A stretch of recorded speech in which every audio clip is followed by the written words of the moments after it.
Kali ini kita akan membahas metode Big M. Oke. Nah, terkadang masalah pemrograman linear yang kita temukan itu memiliki atau terdiri dari fungsi kendala yang berbentuk lebih besar ataupun sama dengan. Nah, apabila hanya terdiri dari pertidaksamaan yang berbentuk kecil dari sama dengan, maka kita bisa menyelesaikan menggunakan metode simplex biasa. Nah, namun jika fungsi kendalanya ada pertidaksamaan lebih besar sama dengan ataupun bentuknya adalah persamaan, maka kita memerlukan metode lain, yaitu metode Big M, atau bisa juga dengan metode dua fasa. Nah, kali ini kita akan membahas metode Big M-nya dulu. Nah, kedua metode ini bisa kita gunakan untuk menyelesaikan baik itu kasus maksimisasi ataupun minimisasi ya. Nah, oke, video ini secara keseluruhan akan terbagi menjadi dua bagian video. Video yang pertama saya akan membahas kasus maksimisasi dengan menggunakan metode Big M. Nah, nanti video kedua itu untuk kasus minimisasi. Oke, kita langsung saja membahas kasusnya. Misalkan diberikan masalah pemrograman linear sebagai berikut, di mana kasusnya adalah maksimisasi, kemudian fungsi kendalanya ada yang berupa kecil dari sama dengan, lebih besar sama dengan, dan juga berbentuk persamaan. Nah, secara garis besar sih sama kayak kita menyelesaikan dengan metode simplex ya, cuman ada sedikit berbedanya. Nah, cara pertama kita sama kayak metode simplex, kita bentuk dulu bentuk kanoniknya, dimana untuk kendala yang pertama karena tandanya kecil dari sama dengan, maka kita memerlukan atau menambahkan select variabel di sini. Kemudian untuk B, karena ini lebih besar sama dengan 20 ya, kita memerlukan yang namanya surplus variabel. Nah, karena surplus variabel ini tandanya adalah negatif, maka kita memerlukan suatu koefisien sebagai artifisial. Nah, kenapa? Karena kan kalau misalnya ditambah S1 ini kan kalau kita bentuk masukkan ke tabel simplex, variabel basisnya S1 ini koefisiennya 1 ya. Kalau ini S2 berarti negatif 1. Nah, kita ingin masing-masing fungsi kendala ini memiliki satu utama. Jadi kan ini S-nya 1 di sini, di bawahnya dia akan bernilai 0. Kalau ini min 1, dia tidak bisa menjadi variabel basis. Nah, agar ada yang jadi variabel basisnya, maka kita memerlukan si A1 ini sebagai artificial variable. Nah, karena dia sebagai artificial atau bantuan, jadi fungsinya memang hanya untuk membantu, dan kita ingin nantinya A1 ini atau semua variabel artificial variabelnya bernilai 0. Nah, ini kan nanti koefisiennya bernilai 1 ya. Hasilnya kan 0. Nah, kita harapkan kalau ada hanya 1 di baris itu, yang lainnya 0, itu akan menjadi variabel basis. Nah, karena hanya kalau fungsi kendala yang kedua ini cuma 1, min 1, ada min 1-nya, maka belum ada variabel basisnya, maka kita memerlukan si tambahan artificial variable. Oke, selanjutnya untuk kendala yang ketiga itu berupa persamaan ya.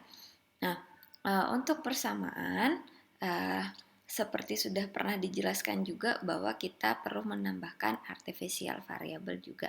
Kenapa? Karena untuk baris ketiga kalau tidak menggunakan artificial variable, kita tidak memiliki variabel yang akan menjadi variabel basis gitu ya. Kita memerlukan A2 ini sebagai variabel basisnya nanti. Ini kan jadinya bernilai 1, di atasnya 0, 0. Nah, ini A2 ini akan menjadi variabel basis untuk persamaan ketiga. Oke. Nah, selanjutnya fungsi tujuan kita akan menjadi seperti ini. Jadi 50A ditambah 80B-nya tetap, kemudian ditambahkan 0 dikali S1. Nah, jadi dikalikan 0 si masing-masing slack ataupun surplusnya. Kenapa? Karena agar tidak mengubah nilai fungsi tujuan. Kemudian, nah kalau yang menjadi koefisien dari variabel artifisial itu kita gunakan yang namanya M. M ini adalah bilangan yang sangat besar. Yang sangat besar ya, kayak kita bisa misalkan 1 juta, 10 juta gitu. Jadi sangat-sangat besar. Nah, karena kasusnya maksimisasi, maka agar memaksa si A1 dan A2 ini nilainya 0 nantinya, tentu kita harus mencegahnya dengan mengurangkan M dikali A1 dan M dikali A2. Karena ini kasusnya maksimisasi. Kalau nanti kalian ketemu kasusnya minimum, maka tanda M dikali A ini adalah positif. Jadi lawannya ya, karena ini kasusnya maksimum, semaksimal yang kita bisa. Nah, karena untuk memaksa A1, A2-nya ini sebagai artificial variable nilainya 0, maka tandanya adalah negatif gitu. Oke. Ini bedanya nanti kasus minimum dan maksimum ya untuk Big M di sininya. Nah, itulah kenapa metode ini dikenal dengan metode Big M. Jadi Big M, M yang besar gitu ya. Jadi M-nya itu adalah kita gunakan M, yaitu suatu bilangan yang sangat besar untuk membantu kita menyelesaikan kasus-kasus yang seperti ini. Oke. Selanjutnya, setelah kita membentuk kanoniknya, maka sebelum kita masuk ke tabel simplex ya atau tableau simplex, maka pertama-tama untuk mempermudah kita bisa definisikan dulu A1 dan A2. Gimana caranya? Nah, kita punya informasi nih dari bentuk kanoniknya. Jadi kita yang ada A1-nya itu adalah ini persamaan kedua, kendala kedua dan kendala ketiga ya. Nah, jadi dari kendala kedua dan kendala ketiga ini kita akan memperoleh informasi. Saya hapus dulu biar oke. Kita akan memperoleh informasi sebagai berikut. Nah, jadi dari kendala yang kedua kita akan peroleh A1 itu sama dengan 20 dikurang B ditambah S2. Nah, ini adalah pemindah ruasan aja ya dari fungsi kendala yang kedua. Kemudian fungsi kendala yang ketiga kita peroleh definisi dari si A2-nya yaitu 50 dikurang A dikurang B. Nah, setelah itu kita bisa mensubstitusikan A1 dan A2 ini ke fungsi tujuan kita. Sehingga nanti fungsi tujuannya kita variabel A1 dan A2-nya tidak ada lagi. Jadi sudah digantikan sama yang ini ya. Nah, sehingga kita bisa, tadi kan ini ya fungsi tujuan kita substitusikan nilai A1 dan A2-nya sehingga diperolehlah ini. Nah, kita kelompokkan yang ada variabel A-nya, terus yang ada variabel B-nya, yang ada variabel S1, S2, dan sisanya tidak ada variabel yang berkaitan, itu berdiri sendiri. Nah, ini kemudian kita bisa pindah ruaskan ke sebelah kiri ya. Jadi nanti kan kalau di metode simplex kita ubah Z sama dengan bla bla bla, kita ubah nanti Z ditambah bla bla bla sama dengan 0 ya. Nah, kalau metode Big M ini juga seperti itu, kita pindah ruaskan, sisakan yang hanya berupa konstanta saja. Oke, nah seperti ini. Min 70 M, M-nya ini kan suatu bilangan ya, bukan variabel, jadi dianggapnya ini suatu konstanta, M-nya sangat besar. Nah, oke, dari fungsi tujuan yang baru ini, oke, kita catat lagi fungsi kendalanya.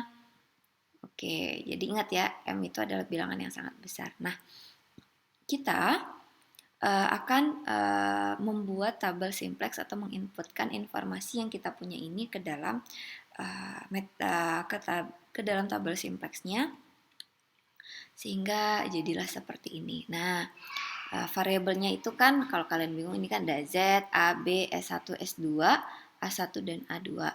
Kemudian kita inputkan semua koefisiennya di sini. Ini ruas right hand side-nya atau sisi ruas kanannya, nilai ruas kanan, sorry. Nah, kemudian yang jadi variabel basis itu adalah yang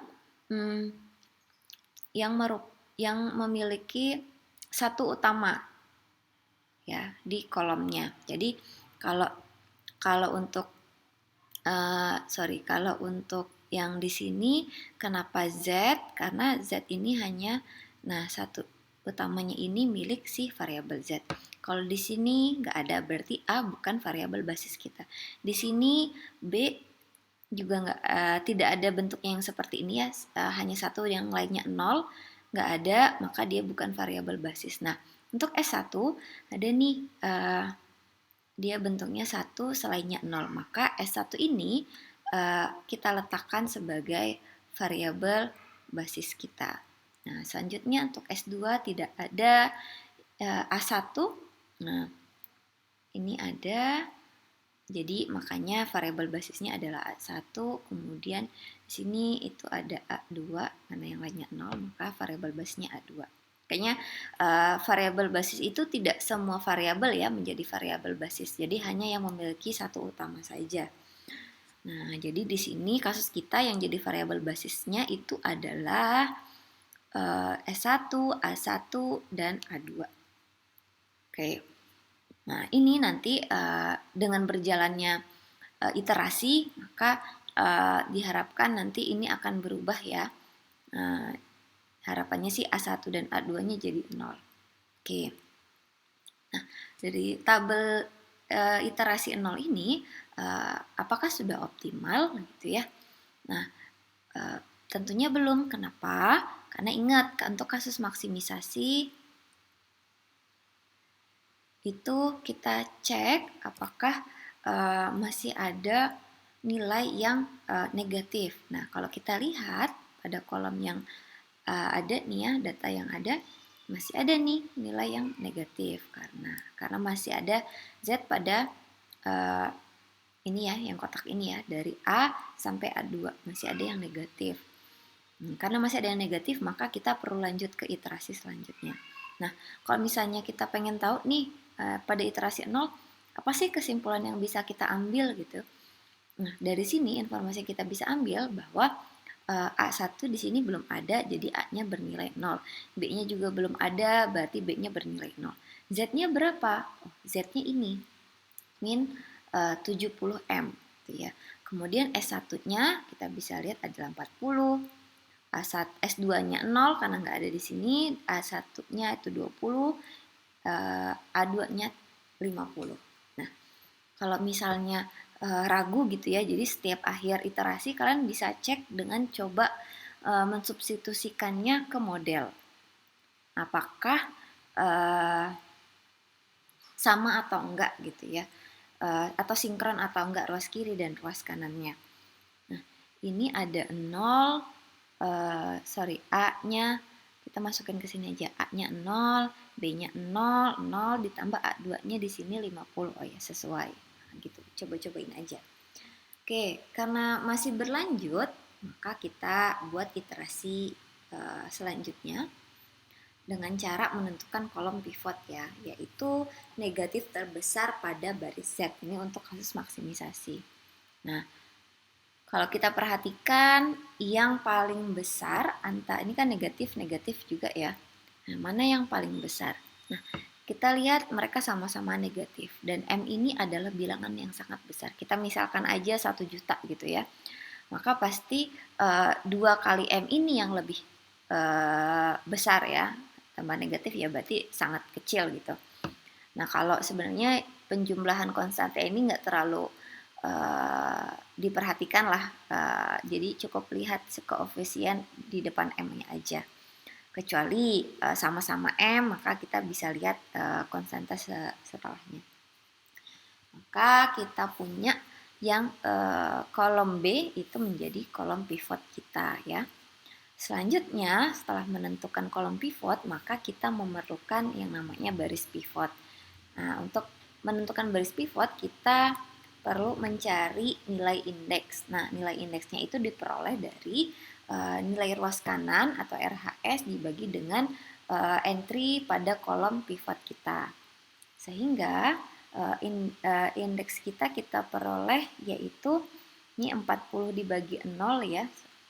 40 dibagi 0 sama dengan tak hingga. Kemudian 20 dibagi 1 itu 20, 50 dibagi 1 50. Nah, dari ini indeksnya kita cari yang paling kecil, positif yang kecil. Oke.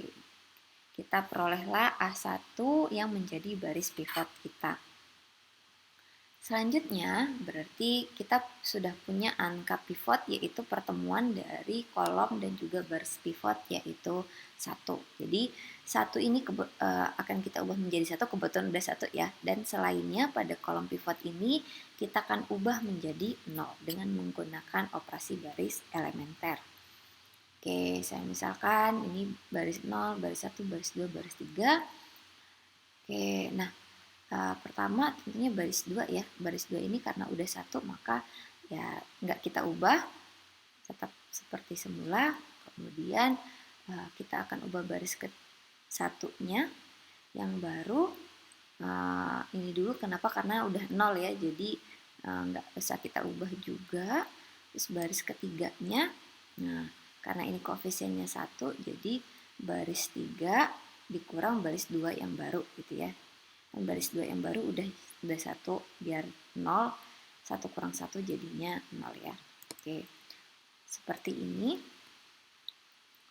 kita lakukan operasi baris ini pada baris A2.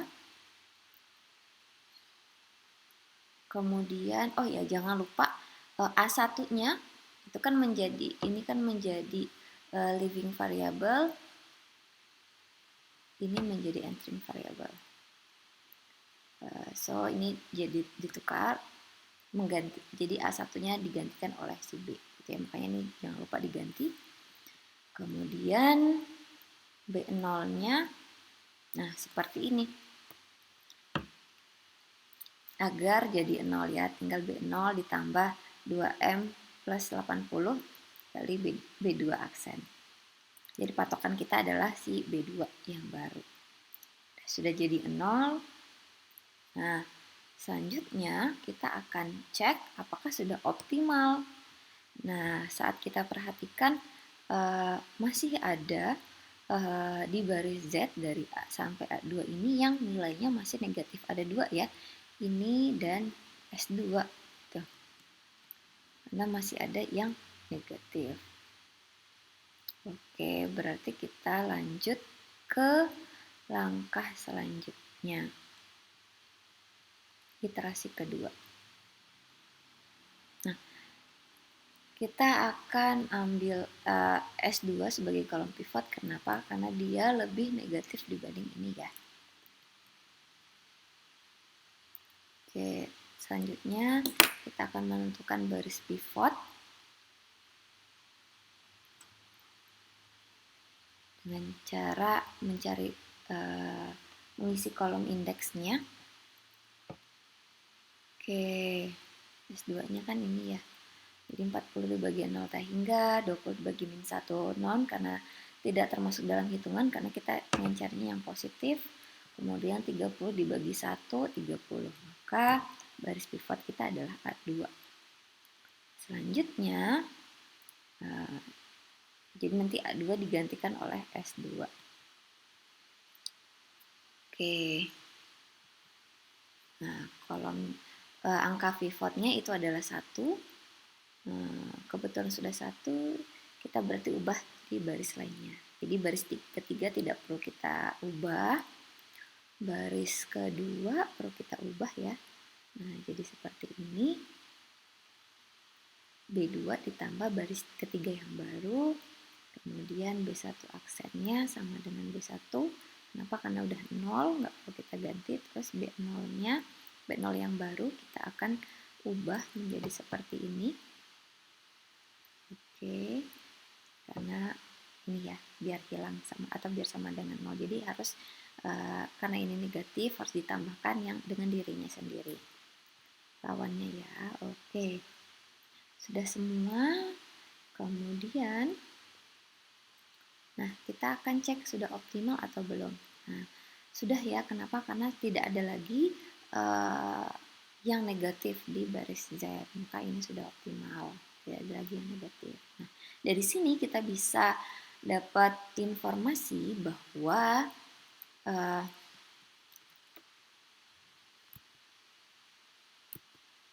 kesimpulannya yang kita peroleh adalah A-nya adalah 0, B-nya adalah 50, Z-nya adalah 4000, S1-nya 40, S2-nya 30, A1 dan A2-nya sama-sama dengan 0. Nah, ini yang juga kita harapkan ya. A1 dan A2-nya 0. Nah, berarti dari sini kita bisa peroleh bahwa tidak memproduksi produk A, gitu ya. Dan sumber daya yang tersisa 40. Nah, karena A-nya tidak diproduksi tadi ya, jadi sisanya 40. Kemudian sumber daya yang kedua atau dari S2 itu tersisa 30 unit. Inilah kesimpulan yang bisa kita ambil dari hasil metode Big M menyelesaikan kasus maksimisasi kita. Oke, terima kasih. Semoga dapat dipahami.